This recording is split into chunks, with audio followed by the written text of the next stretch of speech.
Feche seus olhos nessa manhã, se você acredita, se você confia, se você descansa nos propósitos de Deus para a sua vida. E diga para Ele: Paizinho, ainda que eu não entenda nada que está acontecendo, eu sei que os seus pensamentos são muito mais altos do que os meus, que o teu caminho é melhor do que o meu, que a tua visão ela vai além do que eu vejo. Porque o Senhor sabe exatamente o que é melhor para você. Então confie, quando for louvar, feche seus olhos com essa consciência de quem diz, mesmo sem entender: eu confio, eu confio.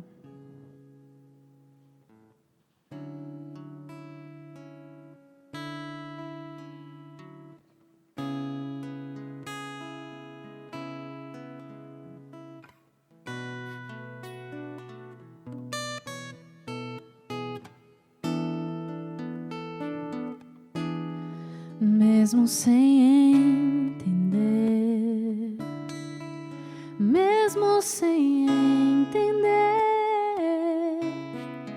eu confio em Ti.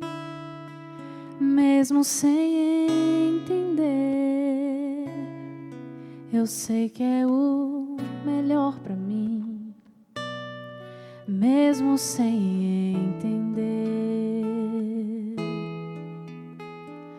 Deus, mesmo que eu não consiga entender e queira tudo do meu jeito, eu até choro e às vezes até chego a dizer: por que é que tem que ser tão difícil pra mim? Parece que é difícil só pra mim. Eu sei, seus pensamentos são mais altos que os meus. O teu caminho é melhor do que o meu. Tua visão vai além do que eu vejo. O Senhor sabe exatamente o que é melhor pra mim. E mesmo que eu não entenda o teu caminho, eu confio. E Deus, porque sou tão pequenino assim, vou ficar quietinho aqui no seu colo, esperando o tempo certo de tudo, porque eu sei que vais cuidar de mim e o seu melhor está por vir. Eu sei que é o melhor pra mim, mesmo sem entender, mesmo sem entender, mesmo sem entender, eu confio, mesmo sem entender, eu sei que é o melhor pra mim, mesmo sem entender. Deus, mesmo que eu não consiga entender e queira tudo do meu jeito, eu até choro e às vezes até chego a dizer: por que é que tem que ser tão difícil pra mim? Parece que é difícil só pra mim. Eu sei, seus pensamentos são mais altos que os meus. O teu caminho é melhor do que o meu. Tua visão vai além do que eu vejo. O Senhor sabe exatamente o que é melhor pra mim. E mesmo que eu não entenda o teu caminho, eu confio. E Deus, porque sou tão pequenino assim, vou ficar quietinho aqui no seu colo, esperando o tempo certo de tudo, porque eu sei que vais cuidar de mim e o seu melhor está por vir. Eu sei que é o melhor para mim, mesmo sem entender, mesmo sem entender, mesmo sem entender. Eu confio, mesmo sem entender, pois sei que é o melhor para mim, mesmo sem entender. E Deus, porque sou tão pequenino assim, vou ficar quietinho aqui no seu colo, esperando o tempo certo de tudo, porque eu sei que vais cuidar de mim e o seu melhor está por vir. Eu sei que é o melhor para mim, mesmo sem entender.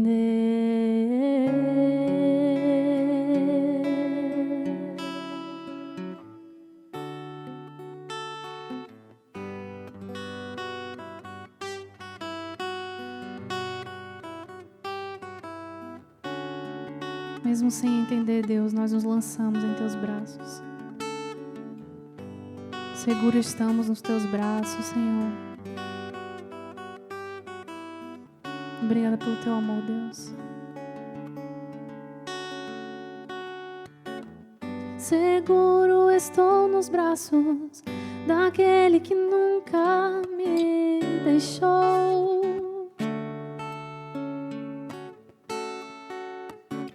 Seu amor perfeito sempre esteve repousado em mim.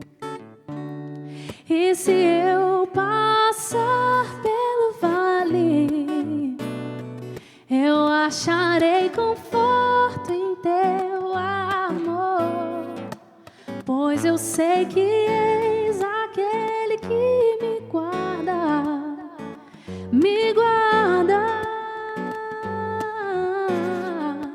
Em Teus braços é o meu descanso, em Teus braços é o meu descanso, em Teus braços é o meu descanso, em Teus braços é o meu descanso. Seguro estou nos braços daquele que nunca me deixou. Seu amor perfeito sempre esteve repousado em mim. E se eu passar pelo vale, eu acharei conforto em Teu amor, pois eu sei que és aquele que me guarda, me guarda. Em Teus braços é o meu descanso, em Teus braços é o meu descanso, em Teus braços é o meu descanso, em Teus braços é o meu descanso, em Teus braços em Teus braços é o meu descanso, em Teus braços é o meu descanso, meu descanso, em Teus braços é o meu descanso, em Teus braços é o meu descanso. Recaio em Tua graça, recaio de novo em Tuas mãos, recaio em Tua graça, recaio de novo em Tuas mãos, recaio em Tua graça, recaio de novo em Tuas mãos, recaio em tua graça. Recaio de novo em tuas mãos, e se eu passar pelo vale, eu acharei conforto em teu amor, pois eu sei que és aquele que me guarda, me guardas. Em teus braços é o meu descanso, em teus braços é o meu descanso, em teus braços é o meu descanso, em teus braços é o meu descanso, em teus braços é o meu descanso, em teus braços em teus braços é o meu descanso, em teus braços é o meu descanso, em teus braços é o meu descanso.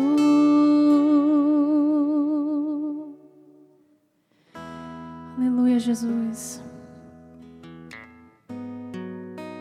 Que o teu braço, que teus braços sejam o nosso descanso para sempre, Deus. Que não só os teus braços, mas as tuas palavras também sejam o nosso descanso. Que independente do que digam, que a tua palavra seja a palavra final, Deus, na nossa alma, no nosso espírito. Que nesse dia de hoje nos lembremos, Deus, de que somos amados pelo Senhor, que somos filhos amados do Senhor. Que o Senhor disse que quando nós estivermos fracos, aí que nós estamos fortes no Senhor. Que quando a gente se sentir totalmente despertencido, totalmente sem local de pertencimento, que nós lembremos, Deus, que nós pertencemos a Ti. Que ouçamos a Tua voz, Deus, que nos diz tudo isso, todos os dias e para sempre.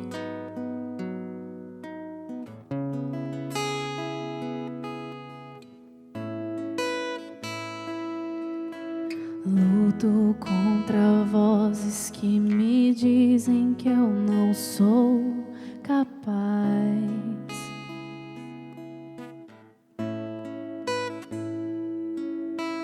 Contra enganos que me dizem que eu não vou chegar lá.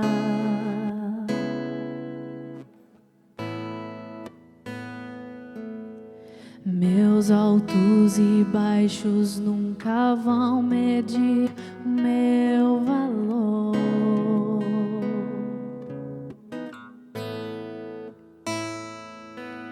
A tua voz me lembra e me diz quem realmente sou.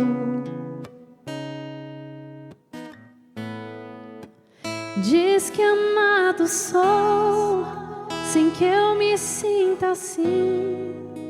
Diz que forte sou quando há fraqueza em mim, e que seguro estou se frágil me sentir.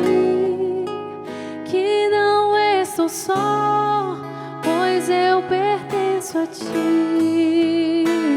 Eu creio sim, eu creio sim no que diz sobre mim.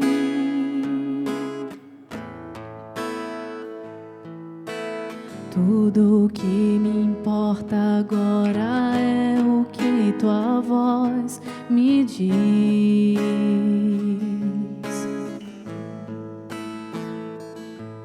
A minha identidade e o valor só encontro em Ti.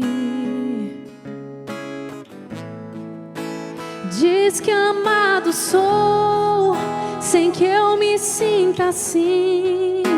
Diz que forte sou quando há fraqueza em mim, e que seguro estou se frágil me sentir. Que não estou só, pois eu pertenço a Ti. Eu creio sim, eu creio Eu creio sim no que diz sobre mim. Eu creio sim, eu creio sim no que diz sobre mim.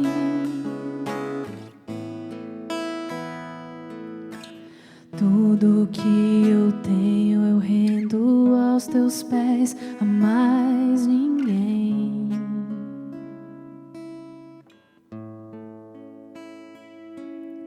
Te dei meus fracassos e as vitórias, te darei também. Diz que amado sou, sem que eu me sinta assim, Senhor. Diz que forte sou quando há fraqueza em mim, e que seguro estou se frágil me sentir, que não estou só, pois eu pertenço a ti. Eu creio sim, eu creio sim no que diz sobre mim. Diga isso na sua casa. Eu creio sim, Senhor, no que diz sobre mim.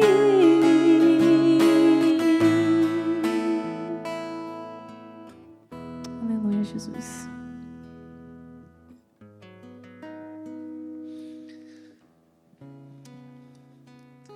Aleluia! Bom dia, família amada. Nós cremos sim em tudo que o Senhor diz sobre nós. Ele te trouxe aqui nessa manhã para falar ao teu coração, para afirmar mais uma vez que Ele te ama, que Ele cuida de você, que Ele te convida para renovar a sua mente dia após dia, a fim de experimentar todos os dias a sua boa, agradável e perfeita vontade. Ele é maravilhoso, é o seu Pai. Deixa Ele falar o teu coração hoje. Que bom ter você aqui conosco. Que essa graça, que essa unção do Espírito tome conta da sua alma e que você seja um instrumento para que essa unção tome conta de todos que estão em sua volta. Você vem para o culto não só para se abastecer para você, mas para se encher e abençoar quem está em sua volta. E também você pode fazer isso compartilhando o link do culto para todo mundo. Não tenha vergonha. Pega o link e joga nos grupos de WhatsApp, manda para os amigos, manda para os parentes, compartilha no Instagram, para que mais pessoas sejam conosco aqui, sejam transformadas pelo poder da palavra de Deus, pela unção do Espírito Santo. Nós temos recebido pessoas de diversos cantos do Brasil e até do mundo que têm testemunhado o que Deus tem feito em suas vidas através desta obra. Mesmo nesse tempo tão digital, a palavra tem chegado, a unção tem chegado. Lógico que esse tempo digital não substitui o presencial. E assim como você, eu também estou desejando muito o nosso reencontro presencial, que é insubstituível. Nós precisamos estar juntos. A unção é outra, né? O que é compartilhado presencialmente está numa outra dimensão. Inclusive, vou falar um tanto sobre isso hoje na pregação. Se prepara, uma pregação muito especial. Mas nós vamos nos virando no que nós podemos para não deixar de estar juntos.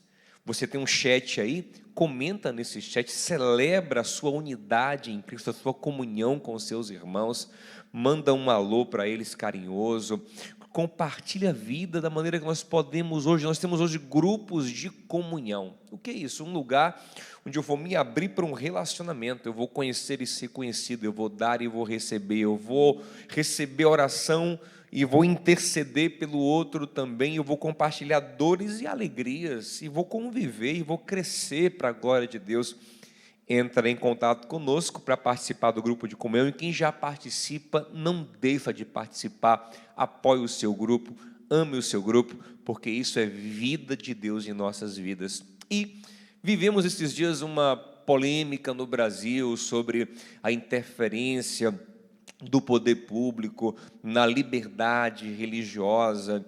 E eu quero dar uma opinião bem humilde, simples, rápida e objetiva nesse momento. Eu não vou aprofundar o tema, é um tema profundo, complexo, que merece sim, talvez, pararmos um dia para pensarmos, estudar sobre o papel da igreja, o papel do Estado, os limites de cada um.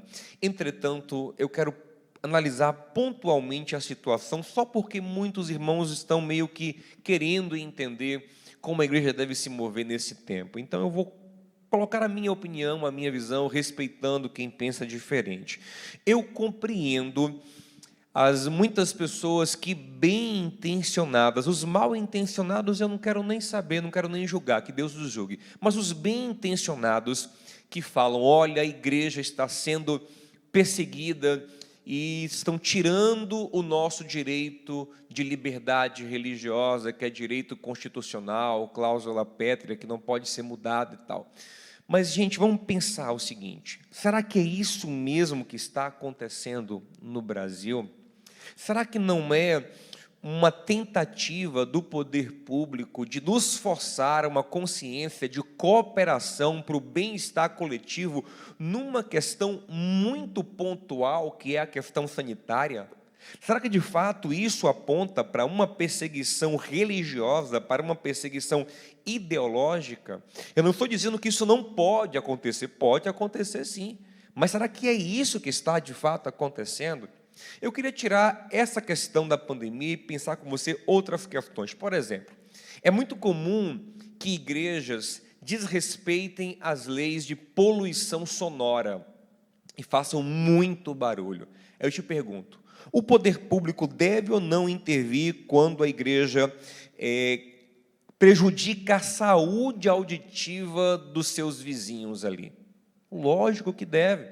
O poder público deve ou não intervir quando a igreja tem um prédio cuja estrutura ameaça a vida das pessoas que ali estão se reunindo? Pense, por exemplo, no que aconteceu em São Paulo, há um tempo atrás, numa igreja que desabou, levando à morte de vários fiéis. Certamente aquela igreja não estava com seus alvarás em dia, não estava com a sua fiscalização do corpo de bombeiro em dia. Então, o poder público deve ou não influenciar e exercer a sua fiscalização nesse aspecto para garantir a vida das pessoas? Deve.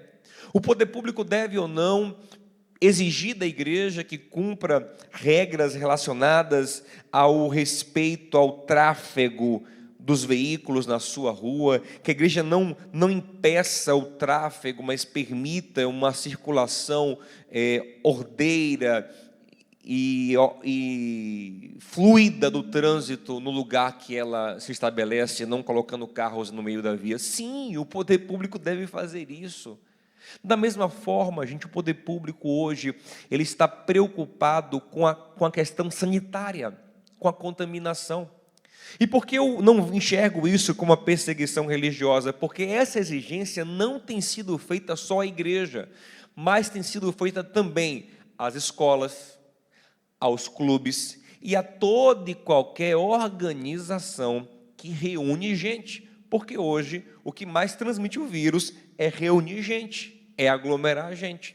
Se fosse uma perseguição, dizendo assim, a igreja não pode se reunir, mas escola pode, o clube pode, o cinema pode, aí de fato seria esquisito, mas não é isso que está acontecendo. Pelo contrário, eu vejo a igreja dizer, ainda que ninguém possa, nós devemos poder, porque a nossa contaminação não importa diante do que importa mesmo, que é a nossa fé. Então, não é bem assim, entende? Lógico, nós entendemos muito a importância do culto presencial, sabemos que o online não é a mesma coisa, que manter a fé viva é fundamental até para a saúde psicológica, mas cada coisa tem seu tempo, cada coisa tem sua hora. Quando a perseguição for, e se chegar a ser no Brasil de fato perseguição religiosa, aí as coisas mudam um tanto de figura, apesar de termos que estar preparados para tudo.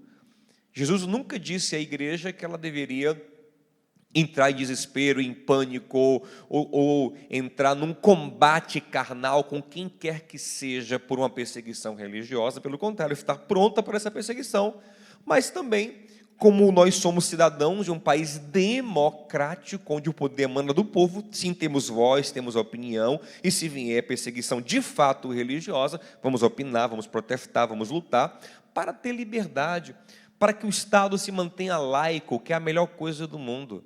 O Estado religioso ele é péssimo, porque o Estado religioso ele prioriza uma religião em detrimento das outras. E se tivesse uma religião que deveria, se fosse para priorizar uma religião no Brasil, seria a católica, que é a religião da maioria da população. Então, seria tudo para os católicos e o resto para o resto. Então, que bom que não é assim. Que bom que a laicidade permite que todos expressem a sua fé de maneira livre, né? O Estado ateu é o que proíbe a religião. O nosso é laico e que permaneça dessa forma. Tá bom, meus amados? Então vamos continuar firmes aí, tentando cooperar com o poder público. Então, assim, o que foi decidido pelo STF foi o seguinte, que os estados e municípios podem exigir o fechamento temporário dos templos, das reuniões religiosas, não, a gente não só evangélico, não, católico, espírita, das religiões africanas, qualquer religião que junte gente. Não, estão perseguindo os evangélicos, não é isso que está acontecendo, é qualquer religião. Então, assim, temporário pela questão sanitária. E aí eu penso um outro lado, que nós, como igreja, devemos ter o direito e, quando necessário, até abrir mão do direito em prol da saúde coletiva, sabe? Se a nossa reunião gerar contaminação, ninguém tem que pedir para a gente nem mandar, nós mesmos que temos que nos oferecer. Opa, somos os primeiros que vamos parar aqui porque está tendo contaminação na igreja, entende? Então a gente tem que pensar essas coisas. Lógico que assim que os índices começam a melhorar, que os leitos começam a ter mais vagas nos hospitais, nos leitos, que as coisas começam a ficar melhores, aí sim também a igreja começa a se preparar para, com todo cuidado, toda precaução, todo zelo, voltar à sua atividade, como nós estamos fazendo. Nós não voltamos ainda porque ainda entendemos que não é a hora, mas estamos preparando, planejando, estudando, pesquisando, para voltar com todo carinho, todo cuidado, para que a igreja, de maneira alguma, seja um foco de contaminação, mas seja sempre um lugar de restauração, de cura, de transformação, de bênção para a sua vida. Amém, meus amados? Gente, nossa programação aqui, você já conhece esse culto, domingo, 10 horas da manhã, o culto à noite, às 18 horas, e o culto quarta-feira, 19h30. São 3 cultos para abençoar você e a sua família. E segunda-feira, 21 horas, tem um estudo bíblico ao vivo, interativo, aqui nesse canal também. Você também pode matricular o seu junior, aquela turminha de 7 a 11 anos, para estudar a palavra com a equipe bem preparada para ensiná-los. Entra em contato conosco, diz que quer matricular o junior, pode ser seu filho, sobrinho, neto, traz ele para aprender a palavra conosco, tá bom? E você também pode se preparar para o batismo. Nós estamos com uma turma preparada para o batismo, só esperando as condições boas chegarem para a gente batizá-los, mas vamos preparar uma nova turma. Você pode entrar nessa nova turma, entra logo, entra em contato conosco e fala, eu quero me batizar. Está aparecendo aqui o WhatsApp com grupos de comunhão, mas é o mesmo WhatsApp. Você vai falar nele, vai falar, quero grupo de comunhão, quero me batizar, quero matricular o meu junior, meu filho, minha filha, meu sobrinho, no discipulado, no estudo bíblico, para os juniores. O que você precisar, você vai entrar em contato conosco por esse WhatsApp, que também está aqui na descrição do vídeo. Você clica na descrição do vídeo, entrar em contato pelo WhatsApp, que vai abrir o seu WhatsApp já para falar conosco no que você precisar. Tá bom? Gente, eu quero louvar a Deus porque ontem tivemos um mercado solidário maravilhoso. Quero louvar a Deus pelos irmãos que, mesmo com aquela chuvarada que deu ontem de manhã, estavam aqui para servir em amor quem mais precisa. E além de dar alimentos, a equipe coordenada pelo nosso pastor Paulo Neto estava aqui discipulando. Foi lindo. Vou mandar as fotos para vocês verem no grupo da igreja. Além de distribuir os alimentos, teve um discipulado aqui das famílias que estão sendo ajudadas. Então, uma coisa linda está acontecendo e você participa disso quando traz o material de higiene, o material de limpeza e o alimento não perecível. Ou quando manda aquela oferta que permite que nós façamos essas coisas. Você trabalha junto conosco pela vida de quem mais precisa e certamente Deus abençoa a sua vida. Nós também continuamos com muito carinho sustentando essa obra, mantendo o que nós já fazemos e nos preparando para avançar. A tenda está praticamente pronta, está tudo encaminhado. Não está tudo pago ainda, mas está tudo encaminhado, para que na hora certa, no tempo certo, a gente deve anunciar isso, talvez já na semana que vem, a nossa perspectiva de volta, possamos voltar e reunir, e congregar com toda a segurança. E tem muita coisa para fazer ainda, mas está tudo já certinho. Marcou a data, está favorável, já podemos, está tranquilo, está favorável, já podemos voltar. E você nos ajuda a preparar tudo, a equacionar todas as contas. Temos muitos desafios para manter e avançar nessa obra. A tenda é um desafio grande ainda, temos o som, que a princípio vamos locar para poder estudar, avaliar de fato o som, para depois partir para uma compra. Temos iluminação para colocar, temos detalhes ainda para arrumar, e nós contamos com você, com a sua generosidade, com o seu amor, você que crê que essa obra tem sido uma bênção, você que tem sido abençoado por essa obra, continue sendo generoso. É nessa generosidade que você revela Deus na sua vida. Olha, aprenda uma coisa: ninguém revela a Deus na mesquinhez, ninguém revela a Deus na avareza, ninguém revela a Deus no egoísmo. Nós revelamos Deus na generosidade, na mão aberta, no compartilhar, no promover o bem na terra. E essa obra tem sido uma bênção para milhares de pessoas, e você faz parte dela quando você oferta, dizima, honra o seu propósito. Hoje eu fiquei feliz. Ontem, na verdade, eu recebi uma mensagem, veio para a secretaria da igreja, de uma irmã que fez um propósito para ajudar com as cadeiras que nós compramos, que estão aqui guardadinhas, só esperando a tenda ser inaugurada, para comprar as cadeiras. Ela disse: olha, fiz um propósito, isso foi há meses atrás, e ela lembrou, guardou o propósito e honrou. Isso é lindo. Pessoas que têm aquele compromisso e que não abrem mão, né? Porque a gente fica na expectativa, né, de pessoas que dizendo: vou ajudar, vou abençoar. Lógico, ninguém é obrigado a nada, ninguém vai receber uma cobrança na sua casa de forma alguma, mas se você tem um propósito, um compromisso diante de Deus, sobretudo, e com a comunidade, honre, abençoe, chegue junto, porque é o próprio Deus quem honra os fiéis da terra, honra os generosos, os compromissados. Estamos juntos nessa obra, gente. Faça com alegria, com liberalidade, com seu coração. Tem aqui 3 formas: tem a Caixa Econômica Federal, tem o PicPay e tem o PagSeguro. Escolhe uma dessas formas e agora, se possível, manda a sua bênção. Só por que agora? Porque eu conheço como a gente é. A gente deixa, depois eu vou mandar uma oferta, vou mandar o dízimo, vou mandar a bênção, e a gente depois esquece, procrastina.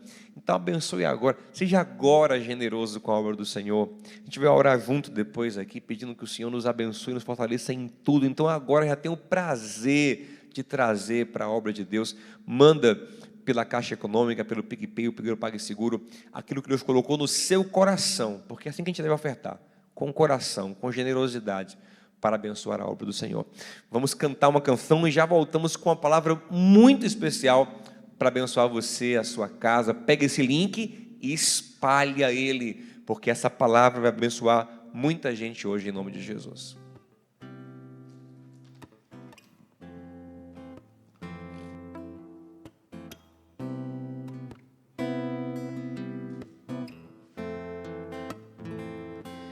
Um dia a gente aprende a confiar em um Deus que faz milagres, que ouve a nossa oração, que se faz presente aqui. Um dia a gente aprende a dar um passo só de cada vez, mas sem duvidar,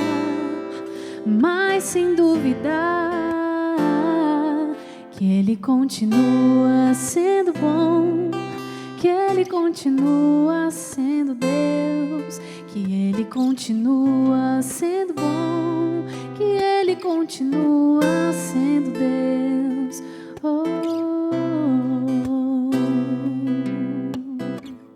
Ele continua sendo bom.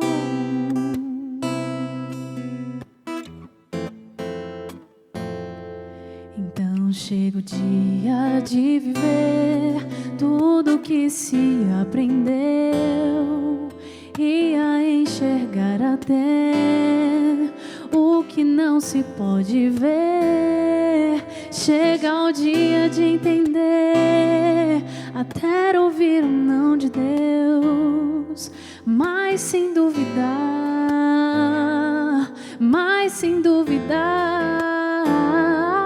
que Ele continua sendo bom, que Ele continua sendo Deus, que Ele continua sendo bom, que Ele continua sendo Deus, que Ele continua sendo bom, que Ele continua sendo Deus, que Ele continua sendo bom, que Ele continua sendo Deus.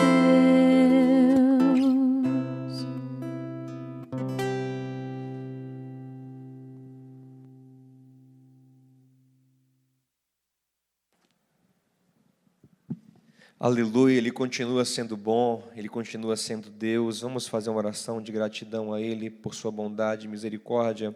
E já oramos também pela palavra. Pai, eu te agradeço porque nesse tempo difícil o Senhor tem sido bom em todo momento, nos sustentando, nos provendo, cuidando de cada um de nós. Te louvamos, Senhor, porque reconhecemos que nada que está nas nossas mãos nunca deixou de antes estar nas tuas. Se está nas nossas mãos, Senhor, veio das tuas, a tua bondade nos alcança. E te pedimos que haja, assim, uma bênção sobre nossa casa, família, empreendimentos, igreja, tudo, para que tudo flua para a tua glória. Em nome de Jesus, te peço também, Senhor, uma bênção agora para esse momento da tua palavra, que ela venha como verdade e vida para as nossas vidas. Me usa por misericórdia, em nome de Jesus. Amém. Queridos, eu vos convido a abrir vossas Bíblias no Evangelho, na Epístola de Paulo aos Romanos, que não deixa de ser o Evangelho. Epístola de Paulo aos Romanos, capítulo 1.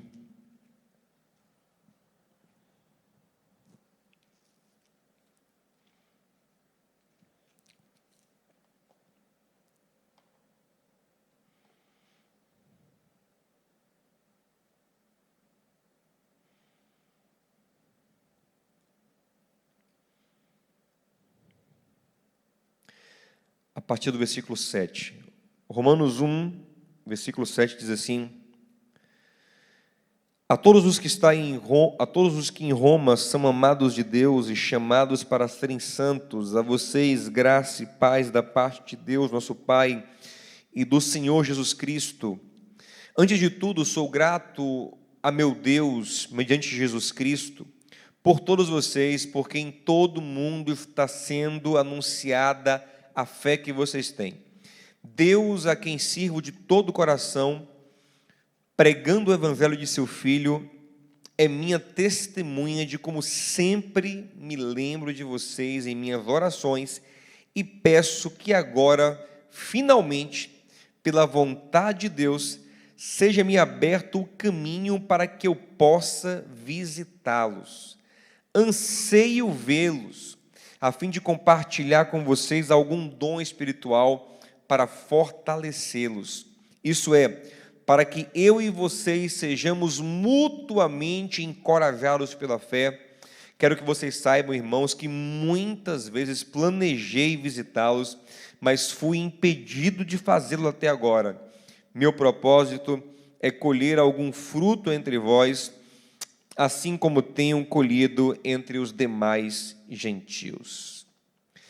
Meus amados, vocês que acompanham o nosso trabalho aqui, sabem ou vão ficar sabendo agora, que eu tenho por essa carta de Paulo aos Romanos um apreço muito profundo. Ela é, para mim, a melhor obra já escrita na terra. Se fosse escolher um livro da Bíblia, eu ficaria com a carta de Paulo aos Romanos, porque para mim tudo que há de mais importante está aqui. Lógico, eu amo Gênesis, por exemplo, também, amo os Provérbios, amo os Evangelhos que nos apresentam Jesus, mas Romanos tem de tudo um pouco. Romanos tem um tanto de Gênesis, tem citações importantes dos Provérbios, tem muito do Evangelho de Cristo. Romanos é uma carta maravilhosa. Essa não é uma opinião só minha, é uma opinião quase que geral dos teólogos, e eles dizem que a carta aos Romanos é, de fato, a grande obra, a obra essencial para que possamos compreender toda a Escritura. Foi o que Calvino disse. Calvino, na sua introdução à carta aos Romanos, falou o seguinte: olha, eu estou com medo de tentar introduzir essa carta e prejudicá-la com a minha introdução, de tão maravilhosa que ela é. Eu tenho receio de tentar iluminar e acabar obscurecendo a carta, mas uma coisa eu vou dizer só isso aqui: se entendermos essa carta, abrir-se-á para nós um portal para compreendermos o que há de mais precioso nas Escrituras Sagradas. Essa carta foi a preferida de muitos grandes homens, como Agostinho, Lutero, John Wesley. Os três tiveram sua experiência de conversão a partir do que ouviram na carta aos Romanos. João Crisóstomo, um grande pregador do século V, dizia que Romanos deveria ser lida em voz alta em cada comunidade cristã, pelo menos uma vez por semana. É um texto maravilhoso. Algumas das nossas falas mais conhecidas estão nessa carta aos Romanos. Ela é tremenda. Entretanto, você observa comigo que Paulo falou no capítulo 1 aqui, que mesmo com toda essa preciosidade que está em Romanos, Paulo deseja muito ir ter com os irmãos presencialmente, tete a tete, corpo a corpo. Interessante que essa carta, ela já nos abençoa por 20 séculos, mais de 20 séculos. E agora imagina como essa carta, ela foi poderosa para os irmãos que estavam ali, vivendo aquele momento. Uma coisa é você ler uma obra de 20 séculos, uma coisa é você ler uma carta fresquinha, endereçada para você. Se abrirmos o capítulo 16 de Romanos, vamos ver que Paulo dá uma série de nomes de irmãos para quem ele está endereçando a carta. E ele também dá o nome dos irmãos que estão com ele, que mandam a carta, que são remetentes junto com ele, como o próprio Timóteo, ou engraçado, Tércio, eu queria falar assim, e eu, Tércio, também, eu, Tércio, que escrevo a carta, o cara que escrevia a carta para Paulo, Paulo ditava, ele escrevia, eu, Tércio, que escrevo a carta, também vos saúdo. Então era um grupo de irmãos com Paulo, saudando, cumprimentando, amando, através dessa carta, um grupo de irmãos que estava em Roma. Então imagina, essa carta poderosíssima, escrita diretamente para eles. É muito poderoso isso. Uma coisa é você receber uma mensagem no grupo, uma mensagem na lista de distribuição. Outra coisa é receber uma mensagem nominalmente para você, para um grupinho ali específico. Foi o que essa carta representou para eles. Entretanto, com esse poder que está em Romanos, com essa sabedoria que está em Romanos, sendo a carta daquele momento e endereçada para certas pessoas, Paulo não abre mão de estar lá presencialmente. Por que não? Se ele manda uma carta tão maravilhosa dessa, endereçada naquele tempo, naquele contexto, para que ele quer ir lá? O que haveria de ser dito, estava aqui dito. Dito de maneira tão profunda que é a melhor carta que nós temos, pelo menos na minha opinião, em todas as cartas, é o melhor livro da Bíblia.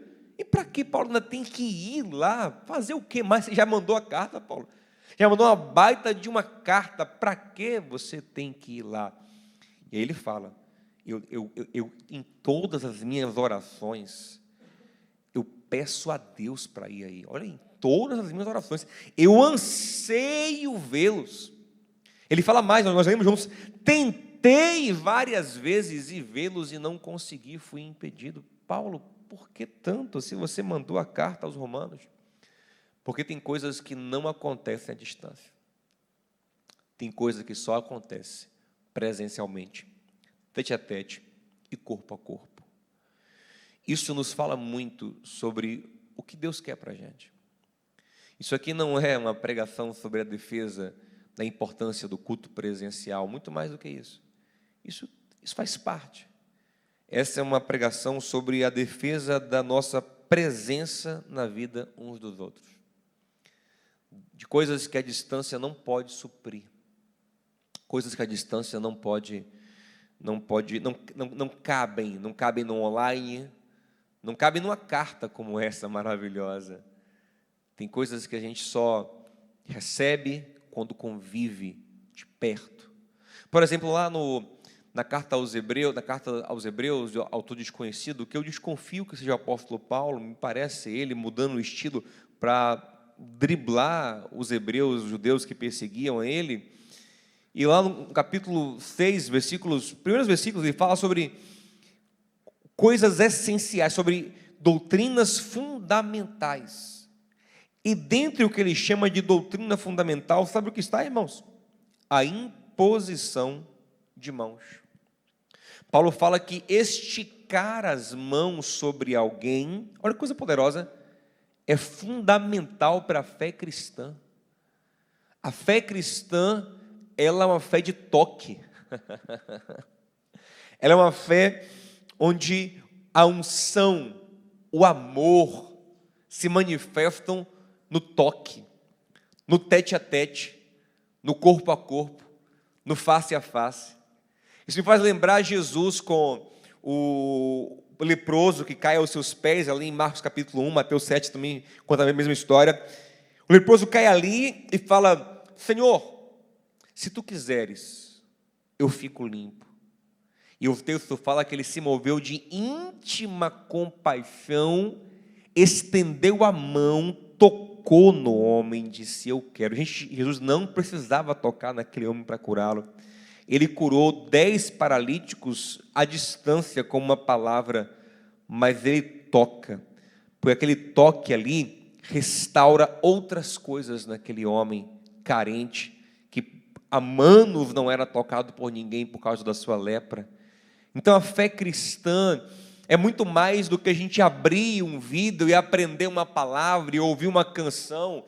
A fé cristã é um tocar um no outro. É um curar o coração carente um do outro. É um amar um ao outro. Paulo fala, tem dons que eu só posso partilhar com vocês estando aí. Gente, nessa carta aqui, tem profecia de Paulo, várias. Nessa carta aqui, tem sabedoria, tem discernimento, o dom apostólico está aqui, o dom pastoral está aqui, o dom de mestre está aqui, o dom de evangelista está aqui. O que é que falta nessa carta, Paulo? Tem coisas que eu não posso transmitir na carta, na letra, só estando aí. Ele fala, se eu estiver aí, eu vou unir a minha fé com a fé de vocês. E a gente vai cooperar mútuo. O que significa isso? O encontro, o olho no olho, o aprofundar de alma que só acontece quando nós estamos conectados de verdade. Provérbios 18:1 fala que o solitário é um egoísta, focado em seus próprios interesses. Nós precisamos aprender que o corpo de Cristo, ele flui quando ele está verdadeiramente conectado. E isso é muito mais do que deixar as barreiras virtuais e vir para o presencial. Isso fala de conexão. Porque às vezes nós estamos presencialmente um com o outro, mas o coração está longe. Os olhos estão o tempo todo no celular. A gente está ali com alguém, mas não olha no olho dele. É só falando pelo celular, pelo WhatsApp. Nós precisamos de níveis mais profundos de conexão para que esses dons, essas dádivas de Deus, sejam compartilhadas. Pedro diz em 1 Pedro 4,10 que cada um deve administrar para os outros o dom como recebeu, como bons dispenseiros das muitas formas da graça de Deus, da multiforme graça de Deus. Cada um de nós tem coisas especiais para agregar uns aos outros, mas isso só vai acontecer quando nós estivermos verdadeiramente conectados. Quando Paulo fala sobre os dons espirituais, em 1 Coríntios 12, ele deixa claro que esses dons se manifestam num corpo. A mão só pode dar o seu dom ao corpo se ela estiver conectada ao corpo. Se ela for decepada, ela não tem mais nada a oferecer ao corpo. O nariz só pode abençoar o corpo se ele estiver no corpo. Se ele for decepado, nada mais ele pode. Nós temos que entender essa necessidade de estar ligados para que esse corpo multiforme, multifunção, multitalento, multidom, abençoe um ao outro. E enquanto eu não faço isso, eu perco. Porque tem propriedades da bênção que não estão em mim. Aprenda isso. Estou falando rápido aqui, propositalmente, porque eu tenho muito para falar e quero falar em pouco tempo. Mas presta atenção. Enquanto eu não entendo a necessidade de conexão profunda com os meus irmãos em Cristo, eu não posso receber tudo de Deus, porque propositalmente Deus não coloca tudo em ninguém. É por isso que o apóstolo Paulo diz: eu preciso ir aí para que vocês me fortaleçam. Paulo, o que falta em Paulo? Muita coisa. Tem coisas que Paulo só ia receber se estivesse lá em Roma, com Priscila, com Áquila, com os irmãos que estão ali. Tinha coisas que Paulo recebia por Timóteo, que Timóteo recebia por Paulo. Paulo fala: Timóteo, desperta o dom que há em ti, que foi dado a você pela imposição de mãos do presbitério. Ele recebeu de outras pessoas. Então a gente vai recebendo um do outro, fortalecendo um ao outro, aquecendo um ao outro, levantando um ao outro, restaurando um ao outro, enquanto nós vivemos em unidade. O Salmo 133 diz que quão bom e suave é que os irmãos vivam em união. E isso não é sentar um do lado do outro na cadeira, mas é conviver, é partilhar a experiência da vida, é pensar vida junto, é caminhar junto. E Deus diz: ali, onde há essa união, o Senhor ordena a sua vida e a bênção para sempre.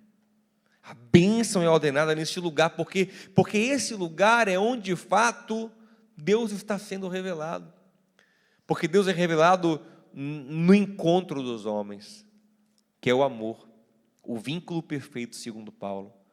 Quando a gente não entende essas coisas, nós começamos a subestimar o que o corpo de Cristo representa, sabia? A gente começa a ficar muito focado num Jesus pessoal. Eu e Jesus, eu e Jesus, eu e Jesus, eu e Jesus. Mas a gente esquece que Jesus disse: eu estabelecerei a minha igreja. Ela me representará. Ela será autoridade na terra, sim. Ela será fonte de vida na terra, sim. Porque ela é o meu corpo. É o que Paulo ensina. Cristo é o cabeça. Mas o que a cabeça faz? Ela dá ordem ao corpo. Então, se você quer ser abençoado por Cristo, você vai ser abençoado pelo corpo de Cristo. É pela igreja que Ele atua. Pastor, então não há nenhuma possibilidade de Jesus abençoar alguém, senão pela igreja? Há, porque Ele é soberano, Ele é poderoso, pode abençoar alguém até com um bicho, como Ele fez com Balaão. Ele usou uma jumenta para poder confrontar Balaão, mas não é o que Ele costuma fazer. Se você ler Atos dos Apóstolos, se você ler as cartas apostólicas, se você ver a história do agir de Deus na Bíblia, é através do seu povo, da sua igreja, da sua eclésia, aqueles que andam com Cristo, que recebem os comandos de Deus. Então eu preciso, aquela cançãozinha que a gente canta: eu preciso de você, você precisa de mim, nós precisamos de Cristo, até o fim. É muito real isso. Isso é muito verdadeiro. Ai de mim se não fosse o corpo, a igreja, os irmãos que me edificam, que me afiam, que me lapidam, que me socorrem, que me amam, que me restauram, que me abençoam. Ai de você se não for o corpo. Quem vive fora do corpo vive o quê? Sem o nutriente. Qual é o problema quando a gente fica com o braço dormente ou com a perna dormente? Porque por um momento você sentou de uma forma, deitou de uma forma que foi interrompida a circulação de sangue, ou seja, o fluir da vida, o nutriente que vem do corpo parou de chegar naquela extremidade e ela fica dormente, ela fica sem vida, sem força. É a mesma coisa. É por isso que a Bíblia fala que onde há unidade, há uma bênção que flui como um óleo. Como é que o óleo flui? Ele vem da cabeça do Cristo ungido, o óleo vem e vai escorrendo sobre o corpo. Mas se alguém estiver fora do corpo, ele não recebe esse óleo.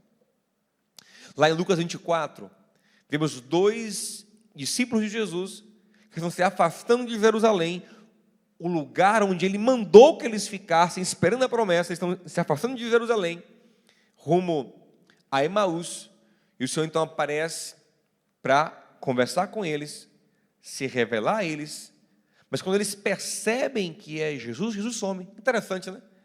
Quando eles perceberam que era Jesus, abriu o olho, entenderam que era Jesus no partir do pão, Jesus sumiu. Por que ele não ficou ali?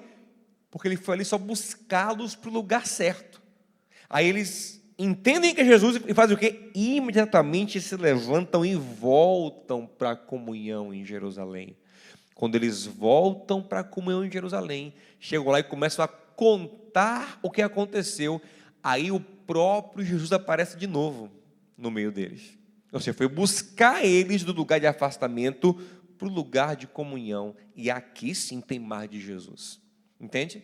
Então, muitas vezes Deus fala conosco quando estamos isolados, fala, mas Ele vai falar muito mais quando você vier para a comunhão, se abrir para a relação, vier partilhar a vida, viver junto, caminhar junto, olhar no olho, se interessar, sabe? Conversar sobre a vida, sentar com seu irmão, de preferência, lógico, hoje a gente não pode fazer isso muito, mas em breve poderemos sentar com seu irmão, dizer como é que você está, e como está a sua vida. Vamos orar juntos. O que Deus tem colocado no seu coração, e a igreja se reúne. Isso é poderoso, porque quando a igreja se reúne assim, na intencionalidade de encontrar Deus, de encontrar respostas, a promessa é de que Jesus está no meio dela. Mateus 18, onde 2 ou 3 estiverem reunidos no meu nome, ali eu estou. Ele nos chama para este lugar. Você quer a minha presença? Quer a minha revelação? Quer o meu poder? Então paguem o preço da comunhão. É o que está escrito em Atos 2, né? Eles perseveravam unânimes na comunhão. Por quê? Comunhão exige perseverança, porque muitas coisas lutam para nos separar, não é verdade? Nossa carnalidade egoísta, inveja, briga, tanta coisa. Nas obras da carne lá, você vê que o que mais tem nas obras da carne é briga, gente briguenta. É porfia, ira, peleja, inveja. Mas maior é o que está em nós do que o que está no mundo. Maior é o que nos une do que aquilo que nos separa. Então, quando eu encaro com perseverança a missão da unidade, eu tenho uma garantia da presença de Jesus em nosso meio. E essa presença vem com poder, que é o que é dito em Mateus 18. Se vocês ligarem na terra, é ligado no céu. É lógico que isso, naquele contexto, era específico sobre disciplina na igreja. Mas eu entendo que esse poder de representatividade vai para muito além da disciplina. Aquilo ali é o Senhor falando, vocês de fato são meus representantes. Vocês abrem o reino dos céus. Vocês também fecham, se tiverem de fechar. Então nós precisamos entender o poder desse corpo chamado igreja, dessa família de Deus que nós somos, desses dons, desse amor, dessa graça que fluirá de um para o outro, e não haverá entre nós ninguém sem graça, ninguém sem vida, ninguém sem amor, ninguém sem carinho, a não ser o solitário, que por egoísmo se isola. Provérbio 18, versículo 1. Nós precisamos entender que o poder de Deus está totalmente ligado à nossa capacidade de ter unidade. A gente fala, poxa, a igreja de Atos era poderosa, milagres, maravilhas, dons fluíam, mas leia lá, Atos 2:42, como eles viviam. Perseveravam unânimes no partir do pão, nas orações, na doutrina, e em cada alma havia temor, e não consideravam como suas coisa alguma, eles partilhavam tudo entre eles, né? Viviam com singeleza, com alegria, com humildade, cooperando o tempo todo uns com os outros. Aí, nesse contexto, diz que os sinais, os milagres aconteciam. É como Atos capítulo 4, que diz que eles oraram de forma unânime. Houve tanto poder naquela oração unânime, o mesmo coração unido, que o local que eles estavam tremeram. O Atos 15, quando no primeiro concílio da igreja, eles dizem, olha, pareceu bem a nós e ao Espírito Santo recomendar a vocês isto e aquilo. Ou seja, é bonito ver que é uma igreja unidade, é uma igreja que ouve a voz do Espírito Santo. Isso não quer dizer que nós não tenhamos diferenças, entende? Não é isso. Mas que apesar das diferenças, estamos dispostos a nos amar de verdade. Entre os 12 apóstolos haviam várias diferenças. Por exemplo, Jesus ele tomou para o grupo apostólico um homem que era Zelote, Simão Zelote. E o tomou também para o grupo apostólico um cara que era inimigo mortal do Zelote, que era o publicano, Mateus publicano. A gente era muito pior do que hoje a extrema-direita e a extrema-esquerda. Era o conflito entre zelotes, que era a gente que lutava para libertar Israel do Império Romano, e os publicanos que vendiam Israel para o Império Romano. Era briga de morte mesmo, era comum que os zelotes esfaqueassem publicanos, para você ter ideia. Aí Jesus pega um zelote e um publicano e botam para caminhar juntos. Por quê? Porque agora o que une eles, que é Cristo, é maior do que o que separa eles.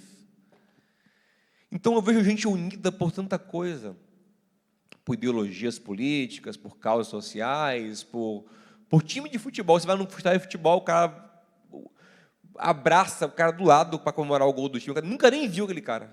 Vai começar a pula abraçado, chora junto, comemora o título junto. Nunca nem viu, mas o time aproxima o coração. Se um time pode unir pessoas, quanto mais Jesus, o nosso Senhor, o nosso amigo, Salvador, que faz o sangue dele fluir no corpo. O mesmo sangue flui entre nós e nos faz irmãos de verdade. Mas o sangue só flui onde há unidade. O azeite, o óleo só flui onde há unidade. Por falar em sangue, eu lembro da ceia. Eu lembro que muitas vezes a gente, quando não tinha ainda consciência, para que você já tenha essa consciência, já falei sobre isso aqui muitas vezes, você não vai ter consciência agora, a gente vinha para a ceia e a gente começava a pensar, meu Deus, será que eu estou em pecado? Será que eu posso tomar a minha ceia? Se eu comer e beber a ceia indignamente, eu comerei e beberei juízo para mim. Mas não é sobre isso que o texto está falando ali. Se você ler ali em Romanos, 1 Coríntios 11, 33, Paulo fala que os irmãos estavam se ajuntando para comer de uma maneira egoísta, sem esperar uns pelos outros, e que isso era comer indignamente. Aí ele fala assim, ó, se é questão só matar a própria fome, cada um come em casa. Vocês vêm para a igreja, um come primeiro do que o outro, um come tudo, o outro não tem nada, um se embriaga e o outro não tem vinho para beber. Então, que bagunça, que é isso? O que importa é se nutrir ou compartilhar, ou dividir. A ceia não é o lugar para eu comer, é o lugar para eu dividir, é isso que importa. Tomando o pão, partiu. Isso que importa. Eu ansiei comer essa ceia convosco, Jesus disse. Esse é o lugar de compartilhar. Nisso está a vida do processo. É no partir. Interessante que Judas, ele endemoniou definitivamente quando comeu o pão da ceia. João 13, 27. Quando ele a texto fala que comendo o pão, Satanás entrou nele. Por quê? Porque era um cara que estava comendo indignamente. Comia o pão ali, mas o coração não estava com os irmãos. Esse é o comer indignamente, é não amar, é comer sem conectar, é não entender que ao comer o pão da ceia, eu estou declarando, eu faço parte de um corpo. Eu tenho que amar essas pessoas. Porque se eu digo que amo a Deus e não amo meu irmão, eu sou mentiroso. 1 João 4:20. Porque o grande fruto do meu amor a Deus é o meu amor aos irmãos. E ouça uma coisa, quando a gente não tem uma visão, uma mentalidade coletiva, nós perdemos o melhor de Deus. Porque quem vive buscando só direções individuais de Deus não entende que as mais profundas e preciosas revelações de Deus vêm para a coletividade, mas nem todos têm mentalidade coletiva para receber a revelação coletiva. Como assim, pastor? É só você ler a Bíblia. Vai ver as cartas das igrejas ali no Apocalipse. As cartas eram coletivas. Não dizia, olha, fulano, tem uma outra passagem que indica alguém especificamente, como a passagem que fala daquela mulher que estava pecando na igreja. Mesmo assim, a ideia é para todo mundo ouvir, não é para uma pessoa específica. Então, as mensagens, as cartas apostólicas, elas eram coletivas. Mas sabe qual é o problema? É que, na maioria, eu já rodei muita igreja, mas na maioria das vezes, quando você vem trazer para a igreja uma mensagem que é de aplicação coletiva, poucos absorvem. As pessoas estão interessadas na mensagem que toca no seu problema particular, mas não entendem que o seu particular é resolvido quando a mensagem coletiva chega, quando a revelação para a igreja chega, quando a direção para a igreja chega. Isso resolve também as nossas particularidades, porque muito do nosso problema individual é falta de conexão. Muita da minha não iluminação é a minha não exposição à luz que está no meu irmão. Muito da minha desorientação e do meu erro é a não compreensão da função que o meu irmão tem na minha vida. Por isso, Salomão já disse, Eclesiastes 3, é sempre melhor serem dois do que um, porque tem maior renda no que eles fazem. Mas ai de quem estiver só, Salomão já dizia. E esse ai se repete o tempo todo, porque estando só, nós pensamos numa via só, não há confronto, não há crescimento, não há amadurecimento, não há revelação. Há muito mais erro. E como Salomão disse, caindo, não há quem o levante. Matthew Henry, que é um grande comentarista bíblico, disse que assim como o homem foi criado para viver em sociedade, aprenda isso, assim como o homem foi criado para viver em sociedade, o cristão foi criado para viver em comunhão. Nós não fluímos sem comunhão genuína. Repito, pastor, isso tudo para a gente voltar para o culto presencial? Muito mais do que isso. É para que tenhamos participação profunda, um na vida do outro em amor. Intencionalmente nos esforcemos por isso, porque isso abre portas de vida que nada mais vai abrir, porque assim Deus escolheu trabalhar em nossas vidas. Lembre dos amigos de Daniel. Daniel, ele propôs do coração não se contaminar com as iguarias que eram colocadas ali no banquete oferecido por Nabucodonosor aos sábios e estudantes da sabedoria babilônica. E interessante que Daniel tem amigos e ele põe no coração uma coisa e os amigos crentes dele chegam junto e apoiam ele. É muito interessante. Imagina você, jovem, chega alguém e fala assim, olha, você agora vai comer do bom e do melhor. A Daniel fala, não, Deus colocou no meu coração um jejum. Aí se fosse um amigo meio frouxo, ó, Daniel, eu sinto muito, Deus colocou no seu coração, velho. No meu não colocou nada. Imagina, ele sai de comer camarão, picanha, lagosta, é o que devia ter ali no banquete do imperador do mundo todo, né, do cara mais poderoso daquela época. E aí Daniel diz, não vou comer nada disso, eu vou comer legume, abóbora, cenoura, beterraba, nada de camarão, nada de picanha, nada de nenhuma iguaria, só água e verdura é o que eu vou comer, e legume é o que eu vou comer. Só que ele não chama só para si, ele fala, quando ele vai falar com o chefe da cozinha, ele fala assim, ó, é para mim e para os meus amigos. Imagina aí, velho, botou os caras no bolo. Deus não falou com ninguém, só com Daniel. Mas eles, entendendo o quanto isso era importante, eles se unem a Daniel em fé. É o que Paulo disse, que nós lemos juntos. Eu quero unir a minha fé com a de vocês. Então eles se unem num propósito que vai ser importante para que todos eles fiquem mais intelectualmente, espiritualmente e fisicamente fortes do que todos os estudantes naquele tempo ali. Um tempo depois, eles estão mais fortes, e nos exames que eles são submetidos, eles são 10 vezes mais inteligentes. Por quê? Porque entraram num caminho, num propósito de aprofundamento, santificação, comunhão com Deus, que primeiro passou por uma comunhão entre eles. Entende isso? Está conseguindo compreender?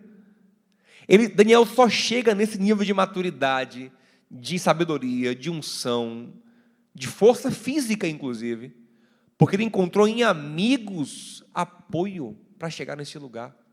Mas para eles conviverem isso, eles tinham que ter algo muito forte que os unia, que era a sua fé.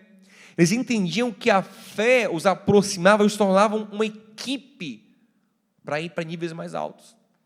E nós não vamos conseguir viver esse tipo de coisa se não tivermos esse tipo de apoio, de comunhão, de laço profundo. Quando Nabucodonosor ordenou que os sábios fossem mortos, o que Daniel fez?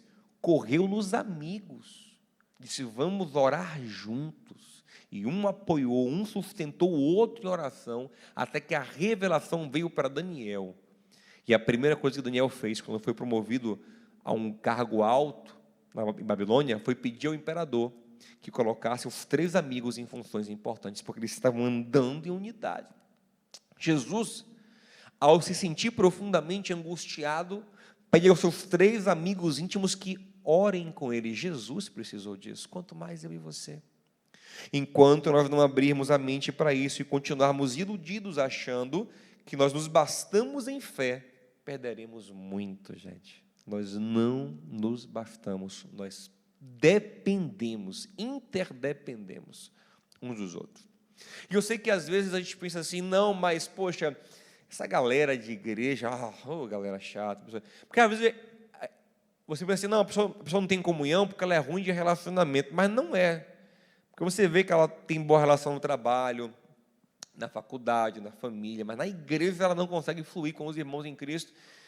E isso acontece por várias razões, e eu entendo também que às vezes sim, a comunhão na igreja ela é afetada por nossa chatice religiosa, por nossa hipocrisia, por nosso preconceito, e isso estraga tudo, por nossas ignorâncias, isso também estraga tudo. Entretanto, muitas vezes também é por nossa carnalidade, por não aceitarmos os confrontos que o corpo de Cristo traz, porque um corpo de Cristo genuíno, ele é movido pelo Espírito, e o Espírito confronta o que há de trevas em nosso coração, e às vezes a gente foge da comunhão, não é porque o crente é chato, é porque nós não queremos a luz. É como está no Evangelho de João, a luz se manifestou em Jesus, mas os homens amaram mais as trevas do que a luz, porque as suas obras eram más.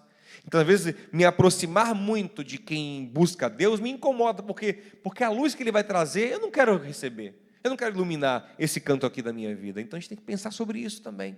E uma outra coisa, se você acha que os irmãos em Cristo são inferiores a você intelectualmente, na maturidade, mais um motivo para você os amar, porque o Evangelho de Cristo nos manda fazer justamente isso. Quem é mais forte, quem é mais maduro, suportar o mais fraco. Primeiro que nós nem deveríamos nos considerar superiores a ninguém. É o que diz em Filipenses 2:3, ele fala, olha, considere os outros superiores a você mesmo. Mas ainda que você seja superior de fato, você tem que passar mais um versículo 5. Paulo fala assim, tende em vós o mesmo sentimento que houve em Cristo, que sendo Deus não se apegou, não vou vir aqui como Deus, não, veio em forma humana, e sendo homem se humilhou e serviu a todos. Então você pode sim se relacionar com seus irmãos em Cristo, ainda que você tenha um nível intelectual, social ou qualquer coisa superior, porque você entende a sua função, o seu papel, você se reveste de humildade. Você acha que era fácil para Jesus andar com aqueles 12 tabaréus, gente? Imagina. Ele não andava com os sábios da época, não. Andava com os bobões lá, o pessoal normal, simples, nada demais. Os mestres da lei não eram os amigos dele, não eram pessoas simples. Mas ele, ali, com toda a paciência do mundo, imagina os papos furados, conversa besta que os caras deviam ter. Imagina ele ali, com toda a paciência do mundo, né? Olhando no olho de cada um deles. Isso que é lindo. Porque assim, uma coisa é você estar com gente besta, você fica aqui, no seu celular, vai falando, fale. Meu Deus, o pai, até quando? Dá para adiantar, logo não, pai, a minha cruz aí, muito mais essa galera aqui, galera chata. Não, ele estava em amor mesmo, gente. Sentava com Pedro, ouvia Tiago, ouvia João, todo mundo. Ele comungava com as pessoas de verdade. Isso é amor, isso é humildade. Ele aprendia com cada uma delas. E ele via mais do que isso. Isso aqui que é o grande mistério. Ele via o tesouro que Deus escondeu em cada uma delas. Porque às vezes você pensa que o tesouro está naquela pessoa chique, intelectual. Não, às vezes o tesouro está naquele simples.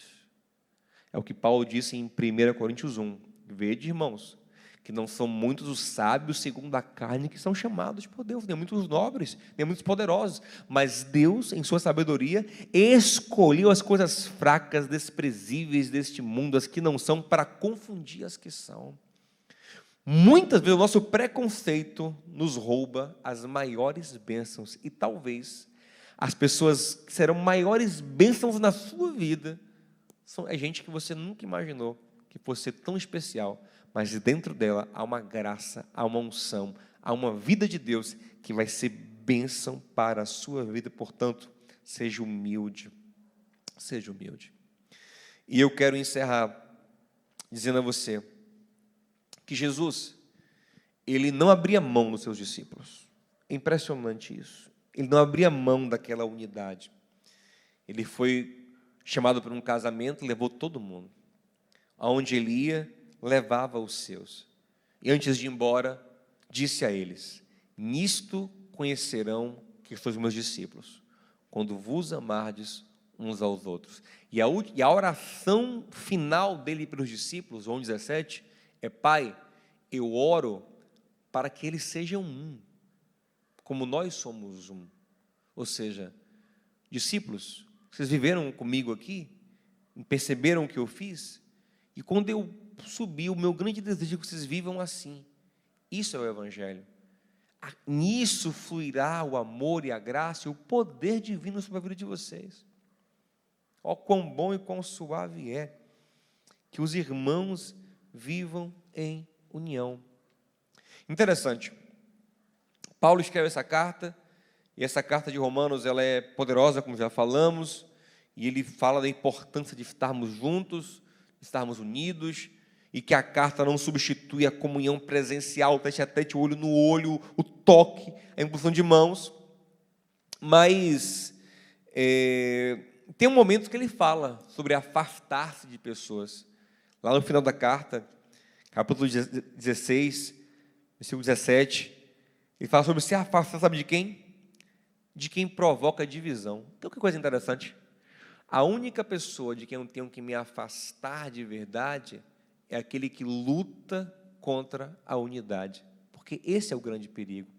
É aquele que não entende a importância do corpo e luta pelo separatismo, pelo afastamento, pela indiferença, por esse evangelho individualista. Esse é o grande perigo.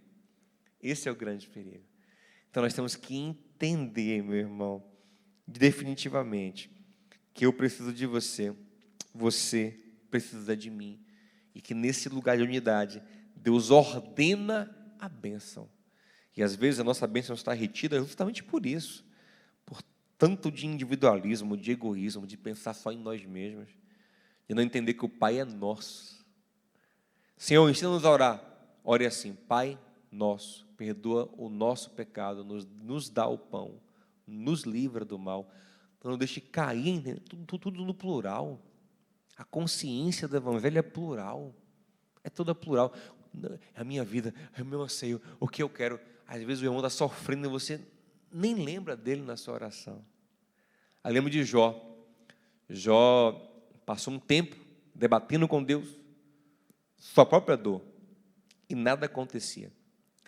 Mas no momento que Jó orou pelos amigos, o texto fala em Jó 42:10, que naquele momento Deus virou o cativeiro de Jó. Enquanto Jó orava pelos seus amigos, Deus virava o cativeiro de Jó, porque a prova final de Jó era aquela, a prova da unidade, da cooperação, do amor, que é o grande objetivo de tudo. Amém? Vamos orar juntos? Vamos pedir a graça de Deus sobre as nossas vidas para esse tempo, para esse momento. Que Deus nos leve a este lugar profundo, este lugar de conexões profundas. Agora eu digo a você, se essa carta, presta atenção, se essa carta poderosa aos Romanos, na minha opinião e de muitos, a melhor obra já escrita na face da terra, não substituía o tete-a-tete, o olho no olho, o toque, não era capaz de conectar a igreja em todos os dons que poderia fluir no corpo. Será que um vídeo no YouTube pode? Será que uma live no Instagram pode? Será que ler o livro de alguém é suficiente? Não caia nessa ilusão. Você precisa conviver de perto. Você precisa permitir que a sua vida toque em outra vida e que outra vida toque na sua, de uma maneira poderosa. Hoje estamos ainda com restrições, mas mesmo assim, tem gente que mesmo com essas restrições todas, se abre para comungar, abre o coração, procura, ora, se interessa pelo outro. Outros não. Outros usam esse tempo como uma desculpa para viver o que sempre quiseram viver. Tem até um meme engraçado, logo no começo da pandemia, que tinha uma chargezinha, onde tinha gente desesperada com a pandemia, não posso ver as pessoas, não posso sair, não posso fazer nada. Aí tinha um cara assim, tipo assim, para mim não mudou nada. Ele nunca sentiu falta de ninguém, de nada. E que nós não sejamos essas pessoas, porque como eu expus aqui, de maneira abundante nas Escrituras, isso nos faz perder muito, isso é uma ilusão. O que eu mais gosto quando Salomão fala sobre isso, ele fala assim, o solitário, ele é um egoísta. Ele fala assim, ele é revoltado contra a verdadeira sabedoria. Isso é muito interessante, porque na cabecinha do solitário, ele está ganhando, ninguém me abusa, ninguém me pega, ninguém me toca, estou aqui em vantagem, eu só busco o que me interessa, estou em vantagem, mas ele não sabe o quanto que ele está perdendo. A cabeça dele limitada não sabe que é uma revolta contra a verdadeira sabedoria. Ele não entende que se ele convivesse profundamente, vida na vida, partilhando vida, ele estava ganhando muito, mas a cabeça dele não consegue alcançar isso. Mas que o Senhor possa abrir a nossa mente e o nosso coração para essa compreensão profunda. Vamos cantar um pedaço da canção e orar juntos para que a unção de Deus flua sobre as nossas vidas.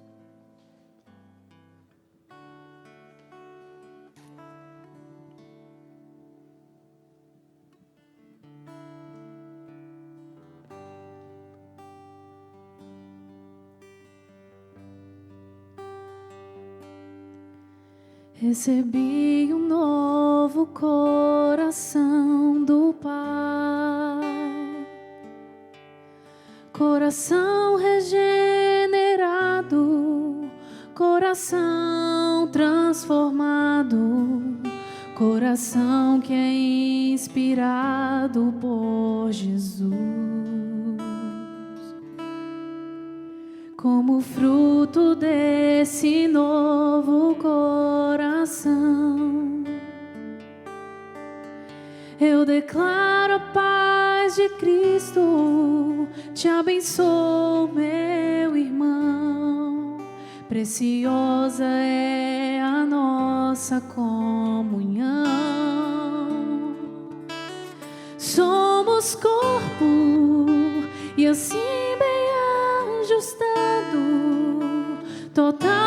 ti ligado, unido, vivendo em amor, uma família, vivendo o compromisso do grande amor de Cristo. Eu preciso de ti, querido irmão, precioso és para mim, querido irmão. Aleluia. Vamos orar juntos. Pai, eu te louvo, porque o Senhor veio iluminar o nosso coração, nos fazer entender que nós precisamos uns dos outros, que essa conexão ela é fundamental para que a tua vida flua em nós, que ninguém é autossuficiente, que nós somos interdependentes. Nos ajuda, Pai, a estabelecer com os nossos irmãos o vínculo perfeito que é o amor, a compartilhar aquilo que o Senhor nos deu e que é direito do meu irmão receber a partir da minha vida, porque para isso me foi dado. E também a receber aquilo que está no meu irmão e que eu nunca receberei se eu não for nele, porque a ele foi confiar o ser dispenseiro disso. Nos ensina, Pai, a fluir numa consciência coletiva, uma consciência, Senhor, que nos faz povo, que nos faz família, que nos move pelo Teu Espírito. Nos ajuda, Pai. Eu sei que isso alegra o Teu coração. Eu sei que aí o Senhor ordena a bênção. Nos dá, Pai, essa consciência profunda, num tempo em que o individualismo é tão exaltado e exacerbado. Nos faz, Senhor, seres de mentalidade coletiva, Pai, tal qual sempre foi o Senhor Jesus, o apóstolo Paulo e tantos outros. Faz enxergar as coisas de maneiras amplas, Senhor, pensando sempre na coletividade, pensando sempre, Senhor, nos propósitos macros. Nos ajuda, Pai, a ser um povo, uma família, uma igreja verdadeira na terra, que vá agregando em amor e nesse agregar vá curando, vá restaurando, vá transformando, Senhor, respeitando as individualidades, mas mantendo os vínculos profundos que fazem fluir o Teu óleo sobre nós, a Tua vida, a Tua unção, o sangue do Cordeiro que corre no Teu corpo. Nos ajuda, Pai, abençoa o Teu povo, abençoa as famílias, os casamentos, para que haja neles também unidade, graça, cooperação, comunhão. Abençoa a Tua igreja, para que ela caminhe unida no propósito de revelar Cristo ao mundo, de fazer a Tua boa vontade sobre a terra. Ó Pai, obrigado por cada irmão, por cada irmã, por essa igreja abençoada. Obrigado por tudo, em nome de Jesus. Amém. Vamos encerrando o nosso culto, mas aproveita esse momento e manda uma mensagem de amor para os seus irmãos aqui no chat. Diga para eles o quanto eles são importantes para você. Vai também no privado e abençoa os seus irmãos, manda saudade de um, de outro, manda uma mensagem carinhosa, partilha da vida, partilha amor. Nisso Deus vai completar a nossa medida, vai nos encher daquilo que nos falta, um através do outro, não tenha dúvida disso. Não esquece, deixa o like no vídeo, comenta o que você achou da pregação hoje, do culto em geral. Pode comentar com respeito, você pode comentar à vontade, é bem-vindo o seu comentário. Compartilha com alguém que vai receber essa palavra e vai abrir a mente também para entender qual é a vontade de Deus. E hoje à noite, 18 horas, temos um segundo culto que vai ser uma bênção também para você e para a sua família. Aqui embaixo tem o link doar para você contribuir, para que possamos continuar fazendo essa obra e avançando nela em nome de Jesus. Amém? Quem quer se batizar, matricular o filho na classe dos juniores, participar do grupo de comunhão, fazer doação para o mercado solidário, entra em contato conosco. O WhatsApp está aqui na descrição do vídeo também. Será uma alegria poder te ajudar, te acolher, te abençoar. Tenha uma semana maravilhosa. Que o amor de Deus, o nosso Pai, a graça de Cristo, nosso Senhor, e a comunhão consoladora, aproximadora do Espírito Santo, que nos une, que nos faz um corpo, seja com você, com a sua família e com a igreja, em nome de Jesus. Amém.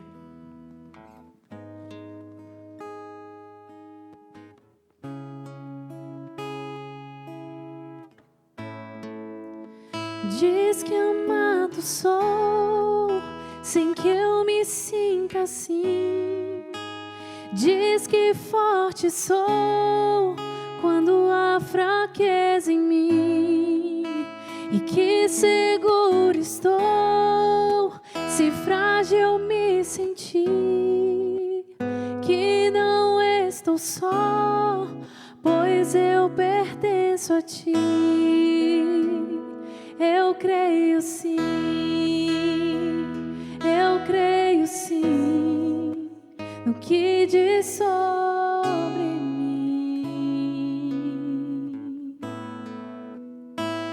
Eu creio sim, eu creio sim.